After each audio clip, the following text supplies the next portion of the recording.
Hello students, welcome in kids dream academy. आज के हमारे इंग्लिश ग्रामर की क्लास में हम टेंस के बारे में ही पढ़ेंगे। जो फर्स्ट वीडियो मैंने बनाई थी उसमें मैंने बताया था कि जो टेंस होते हैं वो कौन कौन से होते हैं, उनकी जो 12 फॉर्म्स है उसके बारे में मैंने बताया था अच्छे से। और जो रूल्स होते हैं टेंस के वो कौन कौन से होते हैं वो भी मैंने उसमें बताया था। लेकिन जो टेंस की ये 12 फॉर्म हैं इनको अपन को डिटेल में भी पढ़ना होगा, तभी आपको अच्छे से समझ में आएगा। तो अपन इनके बारे में डिटेल में पढ़ते हैं। तो सबसे पहले फर्स्ट फॉर्म जो है वो है सिंपल प्रेजेंट टेंस। इसको प्रेजेंट इंडेफिनेट टेंस भी कह सकते हैं।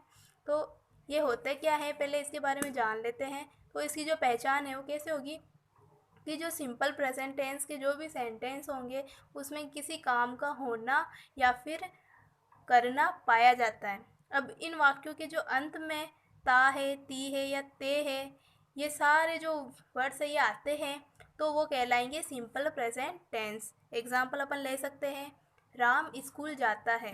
तो जो राम है वो स्कूल जाता है, ता है यहाँ पे आ गया है, तो मतलब कि ये क्या हो गया, सिंपल प्रेजेंट टेंस।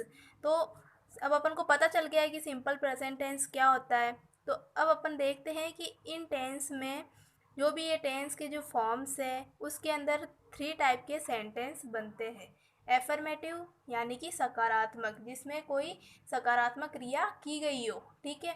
सेकंड हो गए नेगेटिव सेंटेंस, नेगेटिव यानी नकारात्मक शब्द, नकारात्मक वाक्य जिनमें नहीं का यूज़ होता है, जिसमें अपन किसी भी काम में ना का यूज़ करेंगे।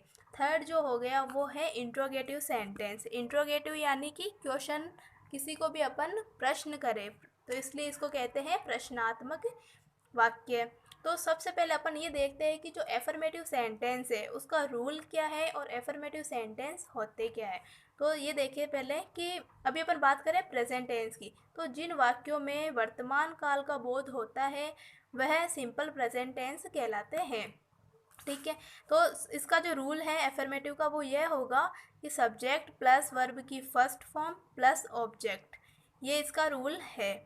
बट अपन क्या देखते हैं कि यदि सब्जेक्ट जो है वो यदि थर्ड पर्सन हो, मैंने सेपरेट वीडियो में बताया था आपको कि फर्स्ट पर्सन, सेकंड पर्सन और थर्ड पर्सन कौन कौन से होते हैं।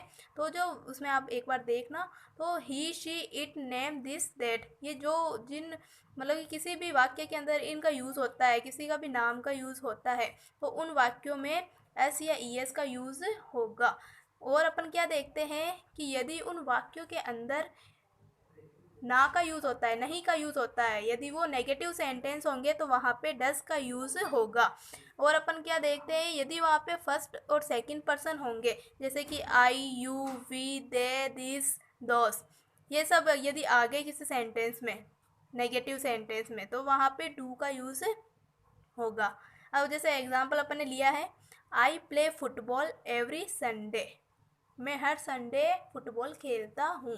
तो ये हो गया सिंपल प्रेजेंट टेंस। बट अपन पहले बात करें एफर्मेटिव सेंटेंस की, तो वो उसी के मैं आपको एग्जांपल अभी बता रही हूँ।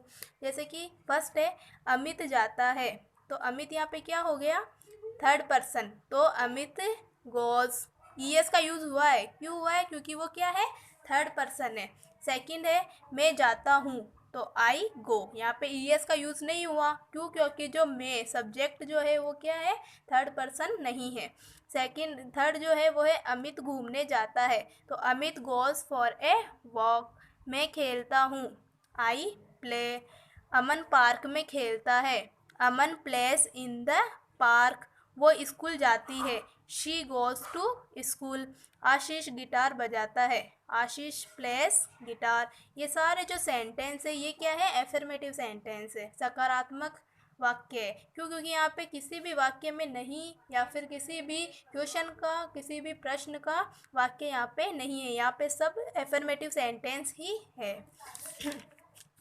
अब अपन देखेंगे नेगेटिव सेंटेंस। अब नेगेटिव सेंटेंस कौन कौन से होते हैं, नेगेटिव यानी कि नकारात्मक, जिनमें नहीं का यूज़ हो जाता है, ठीक है। तो इसका जो रूल है वो क्या हो गया, सब्जेक्ट प्लस डस या डू का यूज़ यहाँ पे होगा। डस का यूज़ तब होगा जब सब्जेक्ट क्या हो, थर्ड पर्सन हो, और प्लस नॉट, नॉट का यूज़ यहाँ पे होगा ही क्योंकि ये क्या है, नकारात्मक शब्द ही है, प्लस वर्ब की फर्स्ट फॉर्म प्लस ऑब्जेक्ट। अपन एग्जाम्पल यहाँ पे कुछ लिए है अपन नेगेटिव के कि अमित नहीं जाता है, अमित डज नॉट गो, मैं नहीं जाता हूँ, I do not go. Amit यहाँ पे क्या है, थर्ड पर्सन, इसलिए यहाँ पे डज का यूज़ हुआ है। मैं यहाँ पे क्या है, थर्ड पर्सन नहीं है, इसलिए यहाँ पे डू का यूज़ हुआ है। अमित घूमने नहीं जाता है, Amit does not go for a walk, यहाँ पे डज नॉट को अपन डजन भी बोल सकते हैं। मैं नहीं खेलता हूँ, I don't play, Aman park में नहीं खेलता है, Aman does not play in the park. वो स्कूल नहीं जाती है, she does not go to school. अब अपन क्या देखेंगे, दो सेंटेंस और है। पापा उसे नहीं पीटते हैं, पीटते को अपन इंग्लिश में क्या कहेंगे, बीट, तो dad does not beat him, वो कभी नहीं आती, she does not ever come, या फिर अपन यहाँ पे ये भी बोल सकते हैं कभी नहीं को नेवर, शी नेवर कम्स। अब अपन ने नेगेटिव सेंटेंस का रूल जान लिया है, तो अपन कोई भी नेगेटिव वाक्य अपन के पास आ जाता है, कोई भी नकारात्मक वाक्य आ जाता है, तो अपन उसको अच्छे से इंग्लिश में ट्रांसलेट कर सकते हैं।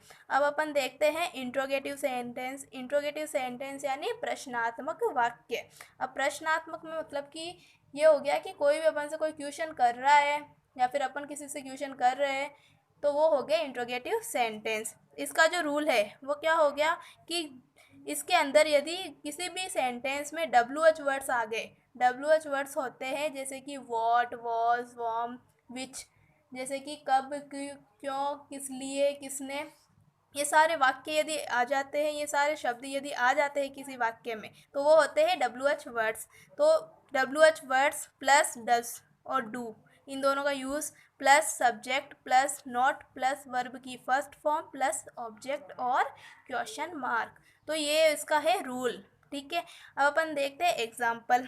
एग्जाम्पल में अपन ने लिया है क्या वो खेलता है, तो यहाँ पे अपन उससे क्वेश्चन कर रहे हैं कि क्या वो खेलता है, तो वो आंसर किस में देगा, यस या नो में आंसर ही देगा, इसलिए यहाँ पे WH वो जो वर्ड्स है उसका यूज़ नहीं हुआ है, तो डज ही प्ले, ये अपन ने इसका इंग्लिश ट्रांसलेट कर दिया है।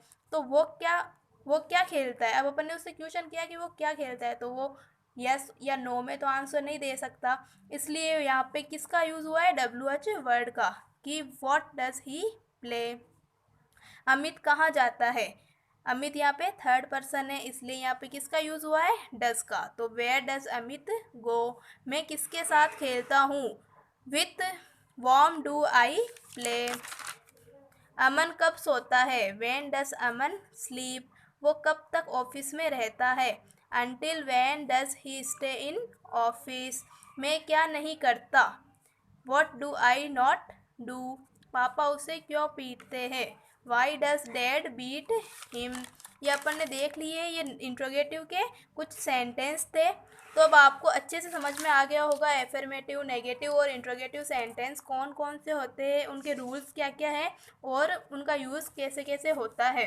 तो अभी अपन ने सिर्फ बात करी है सिंपल प्रेजेंट टेंस के बारे में। नेक्स्ट वीडियो में अपन सिंपल पास्ट टेंस के बारे में पढ़ेंगे।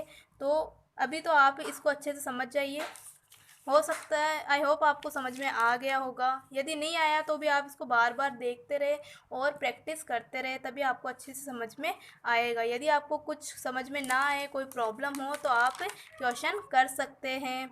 और आपका जो होमवर्क है वो ये है कि आपको सिंपल प्रेजेंट टेंस के जो ये एफर्मेटिव, नेगेटिव और इंट्रोगेटिव सेंटेंस है, इन सब के 10 सेंटेंस बना के बताना है। Okay, thank you.